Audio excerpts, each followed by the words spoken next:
Welcome everyone. Earlier we have learned about the concept of forfeiture of shares, its effects and the procedure for forfeiture of shares, and previously we discussed the cases with regard to forfeiture of shares issued at par, and we have discussed the journal entries relating to the forfeiture of shares issued at premium. There are two situations in which the forfeiture of shares issued at premium you have to consider. That is, one where the company has already received the premium amount. In that situation there is a certain journal entry is there, and if forfeiture occurs before the receipt of premium, there will be another journal entry with regard to that. I believe you have gone through those theoretical aspects and you have familiarized the entries with regard to that. Let us discuss some of the practical cases relating to the same area.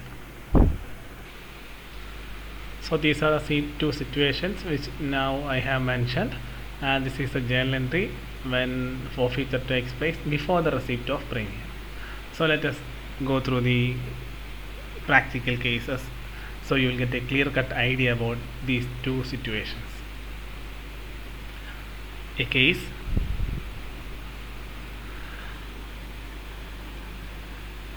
Raj Limited issued shares of ₹10 each at 10% premium, payable as follows: 2 on application, 3 on allotment, 2 on first call and 4 on final call.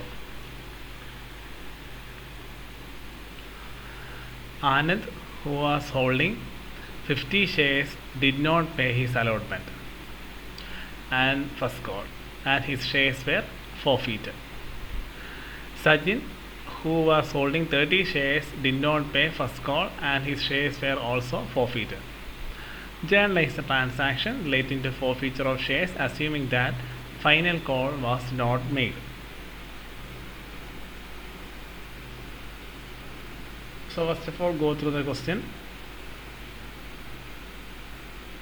Raj Company issued shares of ₹10 each and 10% premium. So 10 rupees is the price of the shares and 10% is premium. So value of premium with regard to one share is ₹1, because value of share is 10 and it is offered at 10% premium, means 10 plus 10%, that is 1. In total the value of share is 11. If you add together all the installments, you will get 11. For example, application 2, allotment 3, first call 2, final call 4. So it will be 2 plus 3 5, 7, 7 plus 4 11, 10 plus 1 premium 11. Okay, so our installments amount is correct. Next one, Anand, who was holding 50 shares, did not pay his allotment and first call. So Anand, who is holding 50 shares, did not pay allotment and first call. So here the premium comes in the situation of allotment, and Anand is shareholder failed to pay allotment and first call. So it is a situation of second entry, that is when the forfeiture of shares occur before the receipt of premium. So there will be a special journal entry relating to that situation. That is one. Another details given in the question is Sajin, who was holding 30 shares, did not pay first call. So in this situation the premium amount is already received by the company before the forfeiture. So don't worry about the journal entry. Pass the usual journal entry for the forfeiture, and his shares were also forfeited. And finally, journalize transaction relating to forfeiture of shares, assuming that final call was not made. Final call is ₹4. This call was not made.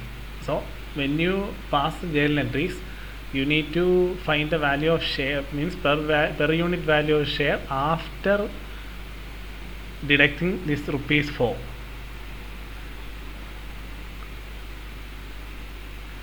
Then only you have to compute the journal entries or the amounts with regard to each of the journal entries. Let us discuss the journal entry, then you will get the clear idea about how the final call is avoided and how the rest of the installments is considered in passing the entries related to the similar situation. So first of all, remember the note. Share premium collected is not cancelled as this amount cannot be done as per the provisions of section 78 of the Companies Act. Actually, this note is with regard to the first situation when premium is already received by the company before the forfeiture. In that situation, we learned that we need not have to worry about the forfeiture with regard to premium, because once the premium received by the company, it is not its responsibility to repay back the premium amount. And why the company doesn't have to repay back the premium amount? Because of the section 78. So remember this note. So let us go to the next area. Here, in case of Anand, he failed to pay allotment and first call. After that, his shares were forfeited. So actually, final call was not made. That is mentioned in the question. See, final call of rupees was not made. So in that case, the price of one share held by the Anand will be calculated. If this sentence was not given, that is generalized transaction rate in forfeiture of shares, assuming that final call was not made. If this point was not mentioned in the question, you can do the problem as usual. Take the price of one share is rupees 10 and number of shares is 50. Likewise, do the entries. But in this case, the final call, even though it is given in the question, it was not made by the company. The call was not made. If the call is not made by the company, we need not have to consider that particular detail or amount while passing the journal entry. So now, with regard to Anand and with regard to Sajin, we need to find the value, per unit value of the share. In the question it is given 10, but we can't say it is 10 because final call was not made. In that case, what is the per unit value of share? And with regard to Anand as well as Sajin. So let us identify those details. Let us write down Anand. So you will write down the details of Anand and we will write down the details of Sajin. Then you will get the clear idea how the amount has been computed. Application is 2 and 2. In case of Anand and 2 Sajin, it will be 2 because it will be the amount, the unit price of each of the installments will be the same, because all these related to a company known as Swaraj Limited. So there is no differentiation regarding the price of installments with regard to each of the shareholders. So application 2, in case of Anand is 2, Sajin 2. Next one, allotment, there is a difference. Allotment 2 and here also 2. The installment price is same, but there is a, with regard to premium, we have to consider it at the time of passing journal entry, because in both cases the forfeiture happens at two different times. In case of Anand, the forfeiture happens before the receipt of the premium, but in case of Sajin, forfeiture happens after the receipt of premium. We will come to that. So first of all, let us segregate each of the value of each of the installments. Application 2, here allotment 3 means including premium. We are segregating each installment. What is the actual value of each installment? That is why we are segregating like this. So application 2 and allotment 3. Next one, first call 2 and final call need not have to be taken, because here it is said that final call was not made. So we are not considering final call. We only consider these 3 installments. So the value of one share held by Anand and Sajin is 6 and not 10. So don't go directly into passing journal entries with regard to the value of the share as 10, because here it is mentioned final call was not made. In that case, the price of one share will change. That is why we have segregated like this in order to easily understand the concept. So price of one share held by Anand is 6, price of one share held by Sajin is 6. But the next thing you have to consider is premium. Even though in both cases the value of premium will be 1, so the total value of the share will be 7. The thing is, the total value of allotment is 3. in case of Anand, because value of allotment installment is 2 and the premium amount is 1. So the value of allotment in case of Anand is 3. But the total value of allotment in case of Sajin, it will be 2, because here there is no premium.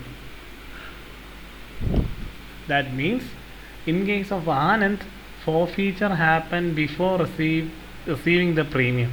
So in that case you need to pass the premium entry or a special entry that includes the details of premium.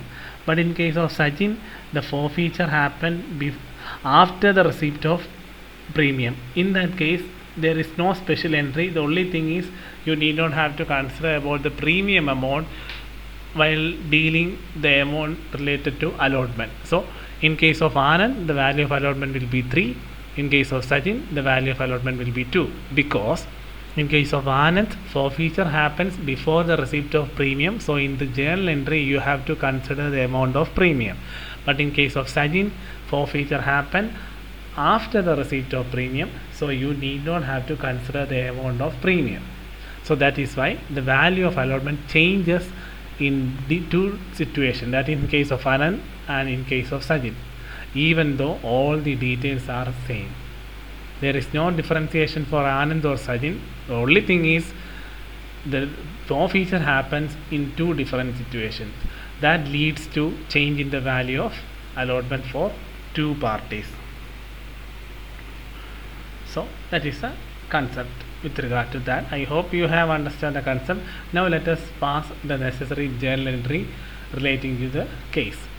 Here in the question you are asked to pass only the entry with regard to forfeiture of shares. So let us write down the situation or a journal entry with regard to Anand. Date, particulars, ledger folio, debit and credit. The first one with regard to Anand. So the entry will be share capital account debtor, share premium account debtor, to share forfeiture account, to share allotment account, to share first call. So let me explain each individual item. First of all, share capital account, that is the actual amount that is to be collected. Here the value of one share is rupees 6. So 6. How many shares were held by Anand? 50. So 50 into 6, 300. Next one, since the case of Anand, the forfeiture happens before the receipt of premium. So since the due entry has been already passed, remember like that, this is a situation of a usual case where even if there is a premium situation, you will first of all pass the journal entry with regard to premium, that is in the due entry. And the default usually happens in the case of payment entry. So here the Anand didn't pay the allotment or whatever it is, so we are passing a cancellation entry that is known as forfeiture. So in the previous entry or the due entry, you already written the premium amount in the credit side. So in order to cancel that premium amount, we are passing the premium amount in the debit side in this forfeiture journal entry. That is why the journal entry is like this. We have learned and discussed about these aspects in the theoretical session. So now, what is the amount of premium? Total number of shares held by Anand is 50. Value of premium is 10% and it is rupees 1. We have already computed. So 50 into 1, 50. Next one, to share forfeiture. Share forfeiture means what was the actual amount paid by Mr. Anand. Here it is mentioned that Anand, who was holding 50 shares, did not pay his allotment. So did not pay his allotment means he already paid application. Value of the application is rupees 2. So to share forfeiture means this includes how many or how much was the amount paid by the shareholder, or how many shares were dealt by the shareholder by means of payment. So 50 into 2, 100. Next one. Next you will write down each individual installment for which the shareholder was not able to pay the amount. Next one, here it is mentioned that he did not pay allotment. So to share allotment account, 50 shares, what is the price of allotment? 2. But remember, here the rupees 2 means value of the allotment only. In case of Anand, the actual value of allotment is rupees 3. this has to be kept in your mind while dealing with such questions, because at the time of forfeiture of shares, if the situation is forfeiture before the receipt of premium, you have to consider the premium amount. In that case, when you write down the share allotment account details, in that case you need to consider the value of allotment and the premium amount. That is why here rupees 3. So total value of allotment in case of Anand is 3. So the amount of allotment will be 50 into 3, 150. And finally, to share first call, the value of first call is 2, so 50 into 2, 100, being forfeiture of Anand's share. So that is the journal entry with regard to forfeiture in case of Anand. Next one, you have to deal with the situation of Sajin. Same situation, but the only difference is here the forfeiture happens after the receipt of premium. So since the forfeiture happens after the receipt of premium, you need not have to consider anything about the premium amount. So there will not be premium details in the journal entry, and the entry will be share capital account debtor to share forfeiture to share first call. So share capital account, what is the actual number of value of share? 6. So number of shares held by Sajin is 30. So 30 into 6, 182. Share forfeiture means how many installments was paid by the Sajin. Here the Sajin who was holding 30 shares did not pay first call. That means he paid application and allotment. So application and allotment, what is the total value of application and allotment? See, total value of application allotment in case of Sajin is 2 and 2. So it will be 2 plus 2, 4. 30 into 4, 120. Don't get confused why in case of Anand we didn't take 2, 4, and why in case of Sajin we took 4. Because Anand and Sajin situation is entirely different. In case of Anand, forfeiture happens before the receipt of premium. In that case, you need to consider the value of allotment plus the premium. That is why here the total value allotment in case of Anand is 3. But in case of Sajin, you need not have to consider about the value of premium. So the value of allotment is only rupees 2. See, that is why we have written here. So 2 plus 2, that is he successfully paid application and allotment. So 2 plus 2, 4. So 30 into 4, 120. Share forfeiture account means what was the amount actually paid by that particular shareholder. Next one, Sajin did not pay the first call. So mention the name of the installment for which the shareholder was not able to pay. To share first call account debtor, 30 into 2, 60, because price of first call is 2.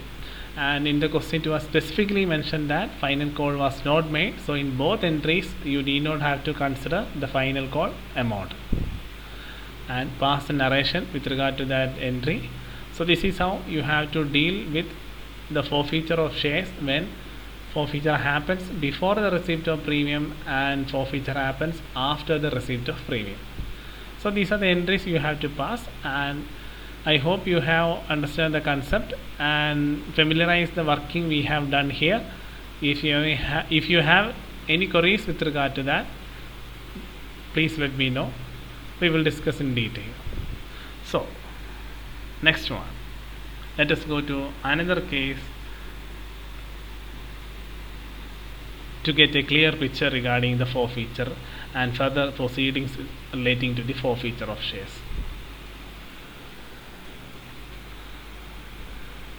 Next case, forfeiture under different situation. Forfeiture under different situations means shares can be issued at par, at premium, at discount, or it may be under subscription or over subscription, whatever it is. And in all these cases there might be forfeiture because some shareholders failed to pay the installments, and even after prior intimations they won't pay the installments. So subsequently the company is forced to cancel their shares. That is known as forfeiture. So let us discuss some of the situations or cases in which the forfeiture of shares occur in a company. RK Limited issued 10,000 shares of the face value of rupees 10 each payable as follows. On application it is 3, allotment rupees 3, first and final call 4. So just add together all these 3 plus 3, 6 plus 4, 10. So we got the value of the price or value of the share per share.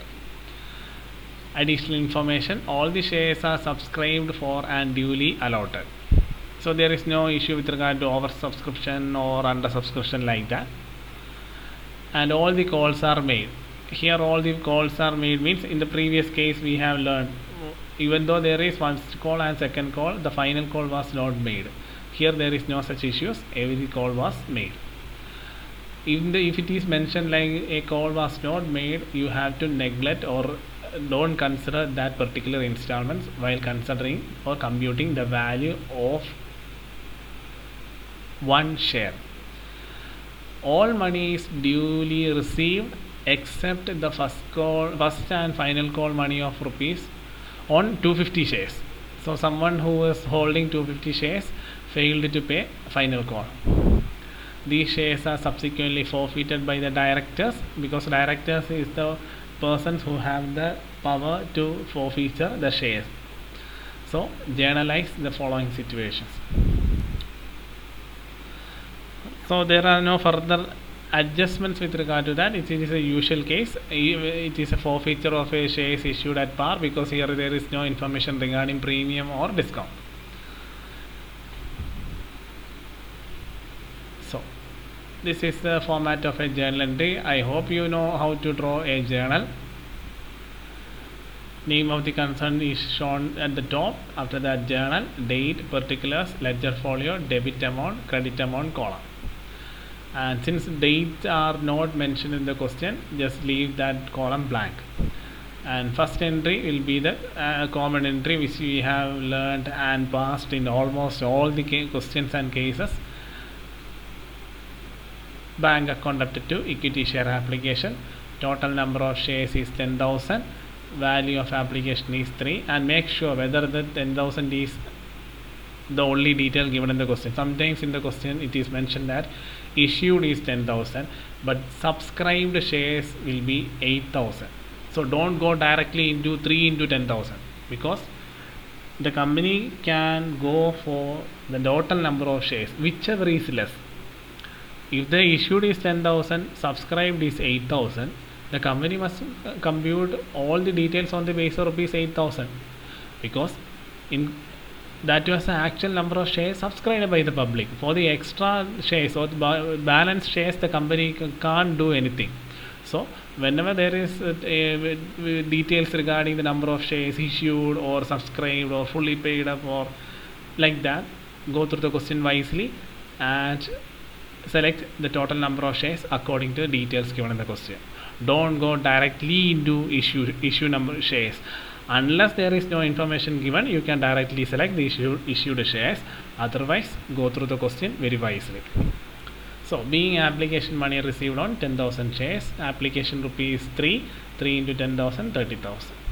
Once the application amount is received on the date of second allotment or second installment, you have to pass the due entry, that is equity share application account up to equity share capital. Since there are no adjustment with regard to application, the amount will be the same, being application money transferred to the share capital. Next one, with regard to allotment, make sure whether there is any adjustment with regard to allotment. Usually adjustments begins from allotment, first call, and subsequently final call. In this case there is no issues with regard to allotment, so we can directly write down the entry and the amount. So in case of allotment, first of all pass the due entry, equity share allotment account up to equity share capital. Total number of shares is 10,000. Allotment value is 3, so 10,000 into 3, 30,000. Being allotment money due on 10,000 shares at rupees 3 per share. After that, pass the payment entry, bank account up to equity share allotment. In here also there are no further adjustment, so the amount will be the same. Pass down the narration. After that, let us go to the next one, where the adjustment is going to start. First one is the due entry. So first of all, write down the due entry, equity share first and final call accounted to equity share capital. Total number of shares is 10,000. Value of one final call is 4. So 10,000 into 4, 40,000. Next one, payment entry. In that case, you have to consider the adjustment because there is a default in payment, that is calls in arrears. Calls in arrears and calls in advance, such adjustments usually occur in the payment entry, that is the entry which we are going to pass now. And adjustments like with regard to discount and premium usually occur in case of due entries. Just remember the concept because it's not a rule, but in the examination you might get confused when and where to pass the discount entry, whether it is in the due entry or in the payment entry, when and where to pass the premium entry, whether it is in the discount entry or due entry or payment entry. So you get confused. Those are simple doubts that confuses you people while dealing in a university examination. So remember those concepts. So next is a payment entry where you have to adjust the calls in arrears. So bank account up to equity share first and final call. Total amount to be received is 40,000, but a shareholder who was holding 250 shares failed to pay first and final call. So 250 means 10,000 minus 250 only 9,750. So how you are going to find the amount actually received by the concern? This was the amount that the company have to receive, but since there is calls in arrears, this amount will not be received by the company. The amount will be much lesser than the actual amount to be received. So how we are going to find the amount actually received by the company? So 9,750, I hope you have understand how the 9,750 shares is written here. Total number of shares was 10,000, out of which a shareholder holding 250 shares failed to pay. So remaining number of shares for which the payment will be received is 9,750. And total amount to be received with regard to first and final call is 9,750 into 4. So you will get 39,000. This is one method of dealing the calls in arrears, because in the theory you have learned that the company can either prepare a calls in arrears account or it may not have to prepare a calls in arrears account. This question is actually when a company did not prepare a calls in arrears account. In that case, it is directly adjusted in the actual amount. After discussing this case, I will show the same situation by passing the calls in arrears entry. So next one, these shares are subsequently forfeited by the director. So there was a default in payment of first and final call. So subsequently the company is forced to forfeiture. The entry will be equity share capital account up to share forfeited account to equity share first call. Equity share capital amount is 250 into price of share is 10. So 250 into 10, 2,500. Share forfeited means actual amount paid or received by the company. Here in case of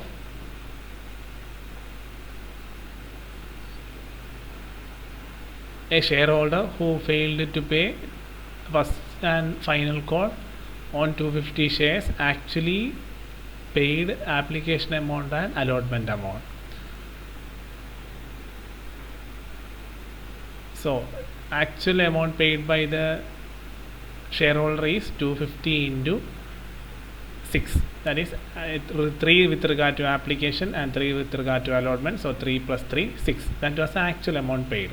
So 250 into 6, 1,500. Next one, you will mention the name of the installment for which the shareholder failed to pay. Here this particular shareholder failed to pay first and final call. So 250 into 4, that is 1,000. Being the forfeiture of 250 equity shares for non-payment of first and final call at rupees 4 per share.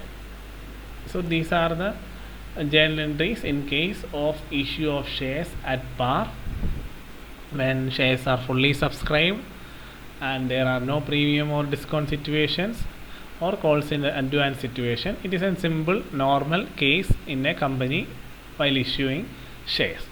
So, and during the discussion of calls in arrears, I have mentioned that instead of writing this entry, if the company is preparing a calls in arrears account, the entry is bit different. It will be like this.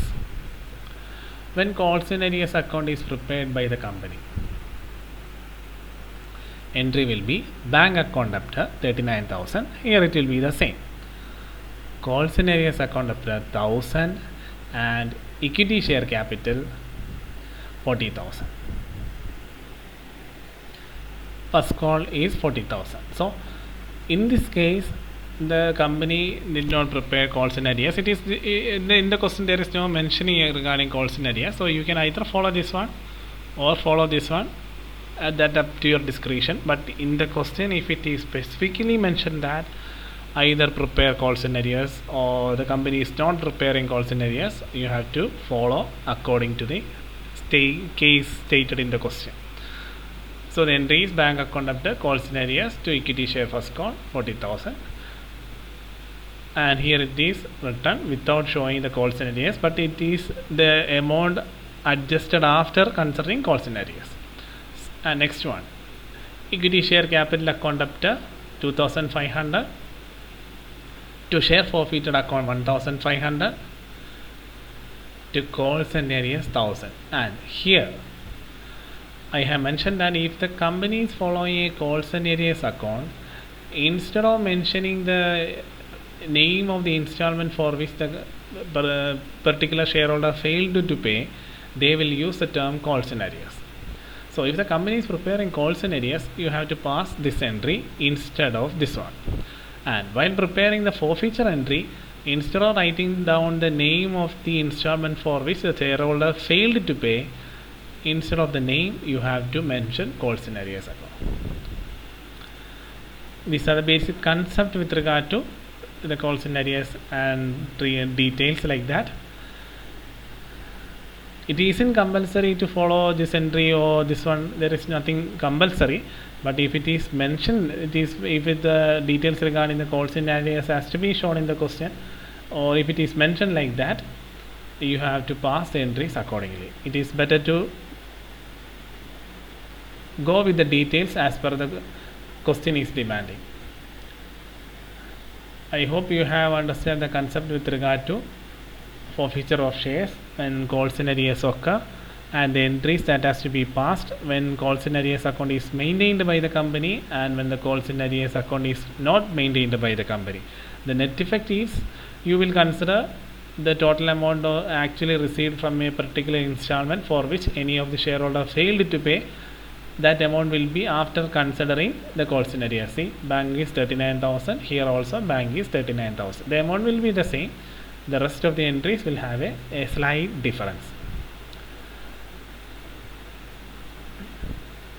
So just go through all these aspects, understand and familiarize it. If you have any queries, please let me know. We will discuss about the further cases. Until then, go through this theoretical and problematic aspects.